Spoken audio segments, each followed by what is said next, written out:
Hello guys and welcome back to a new video. In this tutorial I'm going to show you how to find trending sounds on Instagram. So just please follow my steps until the end and let's begin the tutorial. So the first step, very easily and logically, you need to go and open Instagram app here. And then whenever you open Instagram app, you can go here and click on the Reels. In here you can click on the sound to check the sound itself and see how many reels been created for the sound. And you can click over here to save the sound to use it later on. So how to find the trending? Just go back once again and then click on the search here. And from here, search for trending audio and go to audio over here.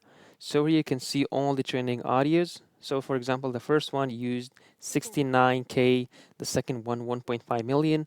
And also you can go to tags to find the trending tags as well and use them. At the end, that was all in today's video.